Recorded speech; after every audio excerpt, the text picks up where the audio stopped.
Bienvenue dans le 12-15, voici les titres de l'actualité. Les communautés économiques régionales du continent et de l'Union africaine renforcent leurs liens. Un premier sommet de coordination biannuel a eu lieu ce 10 juillet à Niamey au Niger, sous la présidence du dirigeant égyptien Abdel Fattah al-Sisi, président en exercice de l'Union africaine. À l'île Maurice, le Premier ministre Pravin Gordhan déterminé à faire reconnaître son droit à la souveraineté sur l'île Chagos, un dossier qui oppose l'île à la Grande-Bretagne.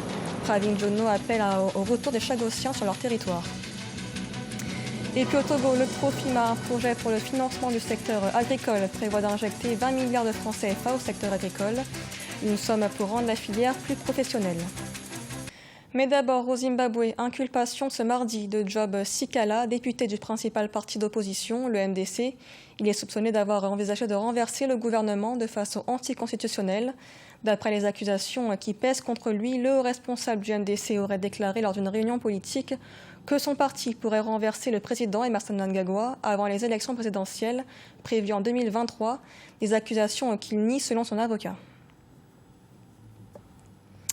Le premier sommet de coordination biannuel entre la Commission de l'Union africaine et les communautés économiques régionales du continent a eu lieu ce lundi à Niamey au Niger.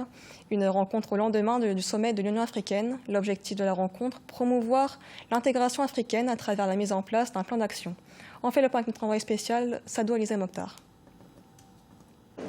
À l'initiative du président rwandais Paul Kagame, la réunion de coordination entre l'Union africaine et les 8 communautés économiques régionales du continent s'est tenue pour la première fois le 8 juillet 2019 à Niamey, la capitale nigérienne. Cette rencontre permettra de mettre en place un cadre global et un plan d'action pour stimuler l'intégration et les aspirations des populations africaines.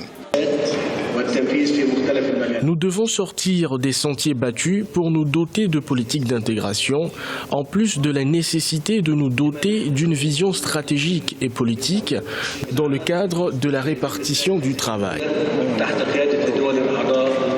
Cette rencontre de l'Union africaine s'est tenue au lendemain de la conférence extraordinaire des chefs d'État et de gouvernement dans la capitale nigérienne. Ces derniers ont entériné l'entrée en vigueur de la zone de libre-échange continentale africaine. À l'issue des différentes communications, une conclusion a été adoptée dans l'optique de stimuler l'intégration africaine.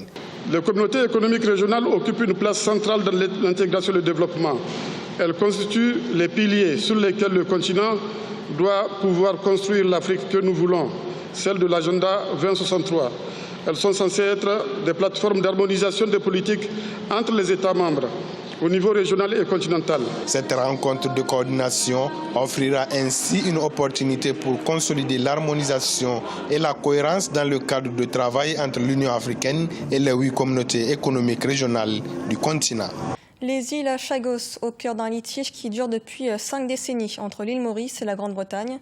Alors que l'ONU a appelé Londres à rendre l'archipel, le Premier ministre mauricien Pravin Gordhan se montre déterminé à faire reconnaître son droit à la souveraineté sur les îles Chagos et appelle le retour des Chagossiens sur leur territoire. Kamesh Katapoul. Il ne lâche pas le dossier chagossien. Le Premier ministre Pravin Gordhan a affirmé devant l'Assemblée nationale vouloir faire reconnaître son droit à la souveraineté sur les îles des Chagos. Il a également exprimé sa détermination à organiser le retour des exilés sur leurs terres. L'archipel de 55 îles est actuellement occupé par les Britanniques et leurs alliés américains qui y tiennent la base militaire de Diego Garcia. Une base qui joue un rôle important pour les actions militaires menées au Moyen-Orient et dans la lutte contre la piraterie. Diego Garcia est extrêmement important pour les États-Unis, pour le Royaume-Uni, pour la simple et bonne raison surtout que c'est le seul lieu de ce type-là, aussi près de tous les théâtres d'opérations majeures de la zone de l'océan Indien, du grand bassin de l'océan Indien.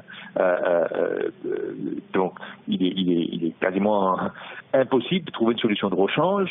Donc ce n'est pas de sitôt que les États-Unis ou le Royaume-Uni trouveront un autre endroit dans cette région de l'océan Indien, dans cette région du monde, pour y installer une nouvelle base. Maurice a déjà à son compte 2 victoires diplomatiques. Le 25 février 2019, la Cour internationale de justice avait en effet estimé que la Grande-Bretagne avait illégalement détaché les Chagos du territoire mauricien. 3 ans avant son indépendance, en 1968, Maurice avait accepté de laisser les Chagos aux Britanniques au prix de 4 millions de livres. Mais selon la CIJ, cette décision a été prise alors que le gouvernement mauricien était toujours sous le joug britannique. britannique. Le 22 mai 2019, l'Assemblée générale de l'ONU avait elle aussi voté à une majorité écrasante pour que l'archipel soit rétrocédé à l'île Maurice. Mais le Royaume-Uni ne semble pas prêt à céder l'archipel. Le Royaume-Uni qui défend les droits de l'homme, qui défend le principe du droit international, qui défend le fait d'avancer dans le dialogue, de jour en jour, a beaucoup plus de mal à justifier sa position. Voilà deux avis extrêmement importants d'instances internationales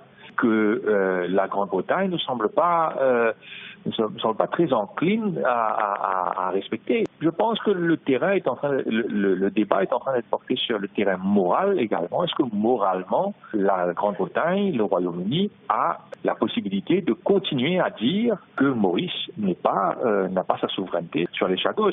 Le Premier ministre Pravin Jugnauth a annoncé 1 million d'euros pour le relogement des Chagossiens. Il prévoit également de faire de leur territoire une circonscription électorale. Au Cameroun, les opérateurs télécoms MTN, Orange et Nextel écopent d'une amende qui atteint jusqu'à 3,5 milliards de francs CFA, une sanction de l'Agence de régulation des télécommunications pour non-respect des réglementations sur l'identification des abonnés. Nelly Bessin. L'Agence camerounaise de régulation des télécommunications a, après plusieurs missions de contrôle de suivi, sanctionné 3 opérateurs de télécommunications titulaires d'une convention de concession. Les opérateurs MTN, Orange et Nextel devront verser des amendes allant jusqu'à 3,5 milliards de francs CFA à l'État camerounais. La sanction la plus lourde est celle d'Orange Cameroun qui s'en tire avec une amende d'1,5 milliard de francs CFA. MTN Cameroun et Nextel écopent eux d'une amende d'1 milliard de francs CFA chacun. Le régulateur leur reproche d'avoir violé la réglementation sur l'identification des abonnés. La distribution des SIM réactivées, la commercialisation des cartes SIM dans les rues, la détention par des personnes physiques de plus de 3 cartes SIM et l'activation des numéros sans identification préalable, la dégradation persistante de la qualité des services des réseaux de communication électronique et en dépit des engagements fermes pris. Les 3 opérateurs disposent d'un délai d'1 mois pour honorer leur cahier des charges. Par ailleurs, le régulateur avait rejeté en juin 2019 les catalogues d'interconnexion proposés par MTN, Orange et IHS, estimant que ces opérateurs n'avaient pas suivi ces recommandations visant à baisser certains tarifs. Cette action s'inscrit en droite ligne de la volonté politique de sécuriser le secteur des télécommunications. Cette entrée nette va constituer une ressource pour les diverses sollicitations de notre trésor, qui connaît actuellement des tensions de trésorerie assez marquées. Précisons qu'en août 2017, MTN, Orange et Nextel avaient été sanctionnés par une amende de plus de 3 milliards de francs CFA, chacun pour des fautes dans l'identification des abonnés. Camtel, l'opérateur historique, avait quant à lui été sanctionné à hauteur de 300 millions de francs CFA. Au Togo, le PROMIFA, un projet d'appui au mécanisme incitatif de financement agricole, nourrit de grandes ambitions pour le secteur agricole, le secteur qui constitue une filière clé pour l'économie du pays. Lancé le 5 juillet, le projet vise à rendre plus professionnelle la filière agricole, avec 300 000 bénéficiaires et la création de 40 000 emplois directs en milieu rural en 6 ans. Philomène Tine. Le projet d'appui au mécanisme incitatif de financement agricole dénommé PROMIFA envisage injecter 20 milliards de francs CFA étalés sur une durée de 6 ans dans le secteur agricole togolais. À travers ce montant de financement, le PROMIFA contribuera à la révolution de l'agriculture dans le pays en la rendant plus professionnelle et orientée vers le business. Ce mécanisme a pour ambition de structurer les petits producteurs en coopérative et de les lier avec le marché pour faciliter leur accès au financement agricole. Le FIDA a trouvé pertinent de soutenir cette innovation majeure dans le secteur agricole afin d'accompagner le MIFA pour développer l'organisation des chaînes de valeur. Les différents acteurs des filières avicoles, maraîchères, riz, maïs et incubateurs vont apporter un appui technique au développement des chaînes de valeur agro-pastorales ainsi qu'à l'accès au marché et à des services financiers ou non financiers à 300 000 bénéficiaires directs dont des femmes et des enfants. Le PROMIFA pourrait engendrer 40 000 emplois, dont 100 000 auto-emplois. Le secteur agricole bénéficie de toutes les attentions du gouvernement, de Le secteur est aujourd'hui au cœur du plan national de développement PND 2018-2022, en ce sens que l'axe 2 des 3 axes du mécanisme veut transformer les zones de développement agricole en des pôles de transformation agricole. Selon un récent rapport de la Banque centrale des États de l'Afrique de l'Ouest, le Togo a réalisé en 2018 une croissance économique de 4,9% en raison des performances de son secteur agricole. Les nouvelles politiques initiées par le gouvernement, comme le projet de création d'agropoles au nord du pays, sont à l'origine de ce regain d'activité agricole. Les experts prévoient à nouveau une croissance de 5% en 2019 et 5,3% en 2020. Et dans l'actualité également, l'Internet mobile a été restauré ce mardi 9 juin, un mois après avoir fait l'objet de coupures le 3 juin dernier, dans un contexte de répression de la contestation.